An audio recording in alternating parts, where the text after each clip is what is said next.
I'm back! Hey there poetry pals, welcome back to another video.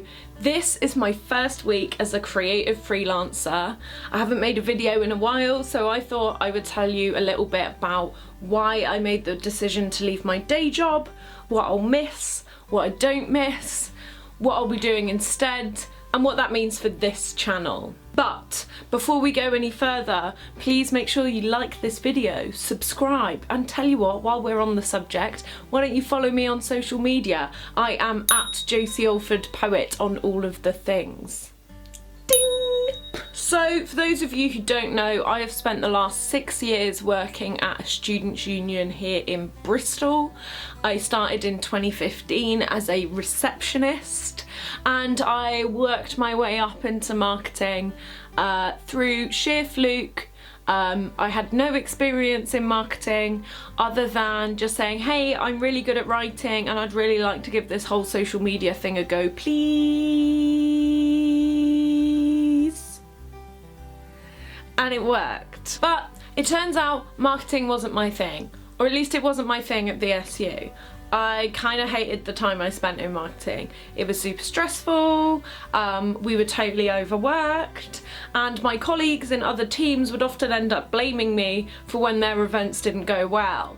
They would always argue that it wasn't promoted well enough, not that their event itself was rubbish. I really hope, people don't take offence to that.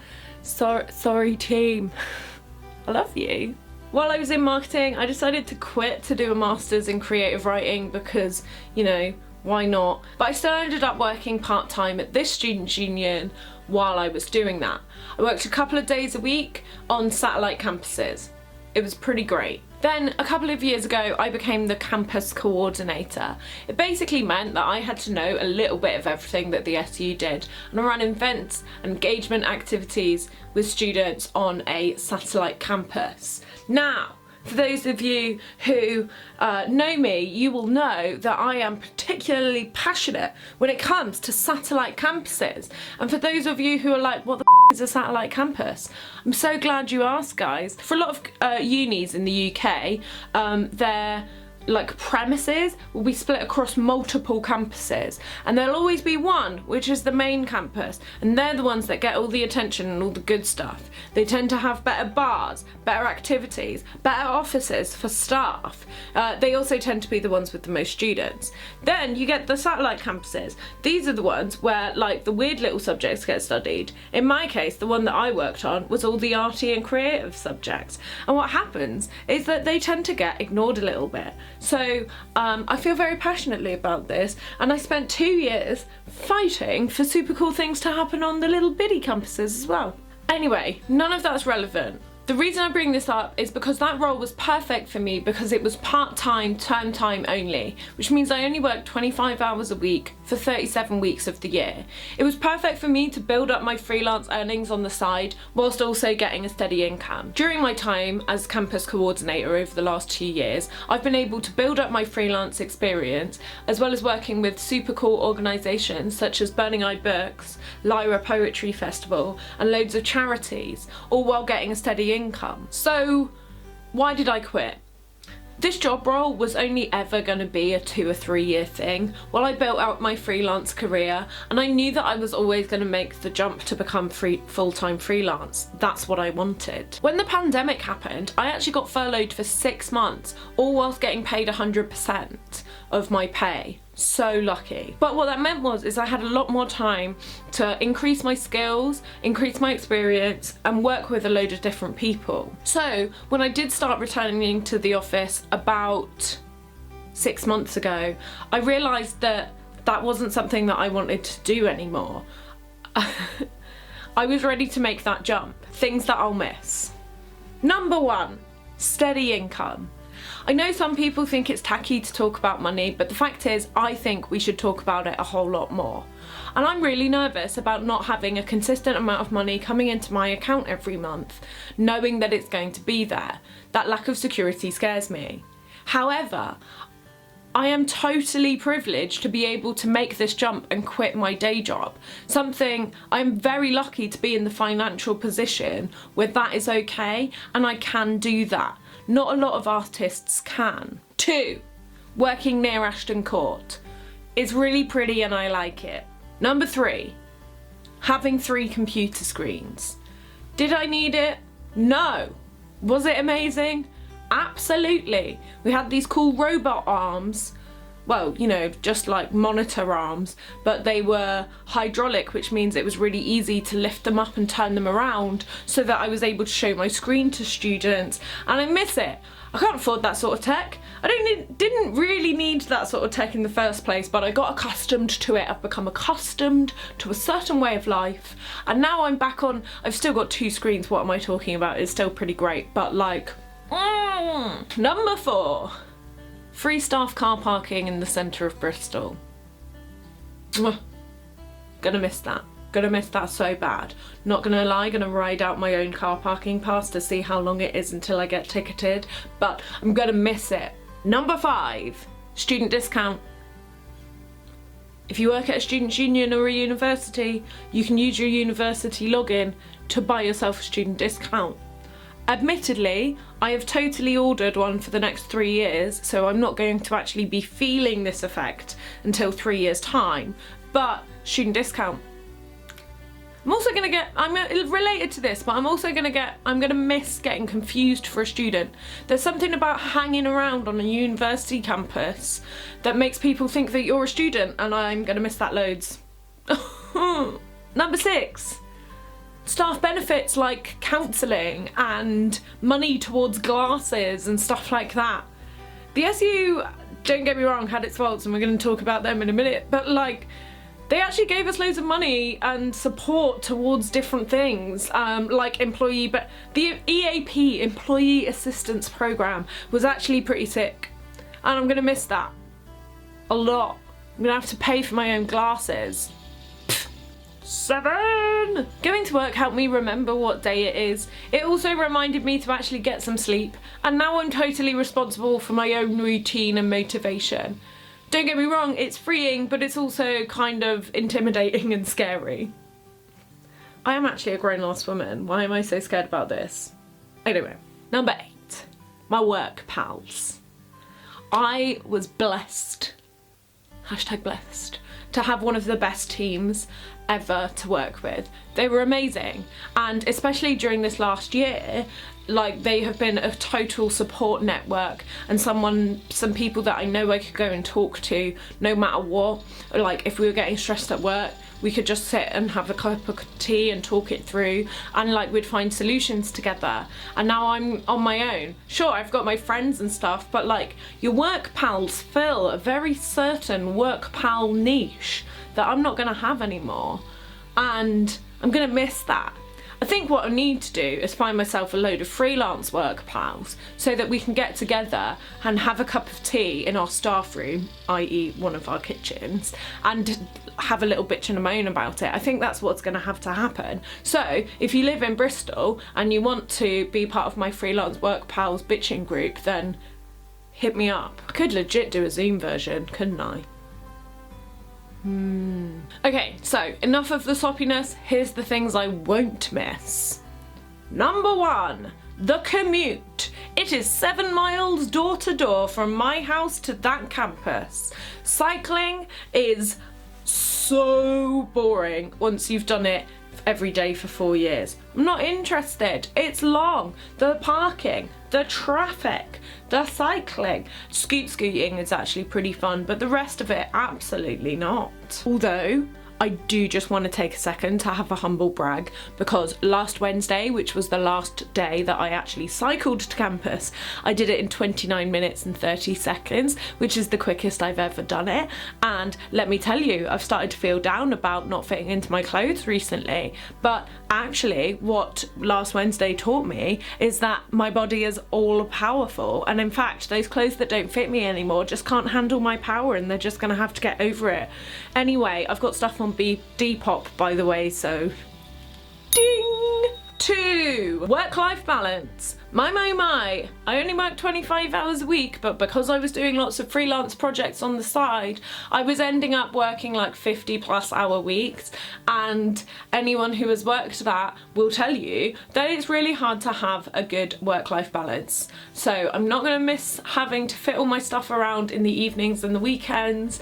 I'm glad to be able to keep all my work stuff during work hours instead. 3. Freshers Week and Feel Good February. Now, you might think that that's actually quite a fun thing to work, but it isn't. You're the one writing all the risk assessments. You're the one writing the event descriptions. You're the one panicking that no students are going to turn up because you made an event. I have to admit, I do enjoy putting on really cool events for students, and nothing warms my soul more than seeing students get to know each other and have a chat over a drink or a cup of tea or a cigarette as a result of my event. It's my favourite thing in the whole world, and I absolutely love it. But let me tell you, those times of years are so intensely stressful. What is a work-life balance? I end up getting nightmares about different events happening and students not liking it and then just shouting at me. So I'm not going to miss that. Number 4, workplace politics. Now, everywhere has it, don't deny it, everyone does. There's always a little bit of drama. But the thing is, I've been there for 6 years. That company has a fairly high staff turnover, so I've gone through several waves of work drama by this point, and I'm really excited to not have to be a part of that. Anyway, on a totally unrelated note, I actually have a poem called The Vernacular of Human Resources that may or may not be related to some workplace drama. If this video gets to 250 likes, I will make a poetry video for it and share it on the internet. So give it a like or don't. Am I gonna regret saying that? We'll see. Hi, video editing Josie here. I just wanted to hop on here and let you know that my job role has just gone through consultation, and it's actually going live the day this video comes out. So as soon as I have the link, I'll put it in the description for this video, and you should definitely apply for it. Just to let you know though, I know earlier I mentioned that the job I had is 25 hours a week. That's actually changed. That's one of the reasons why they're recruiting well after I've left, is because it's now full-time, term time only, which means you'll be working about 37 hours a week for about 37 or 38 weeks a year. But all of the details are going to be in the job description, which I will link in the description below as soon as I sent it.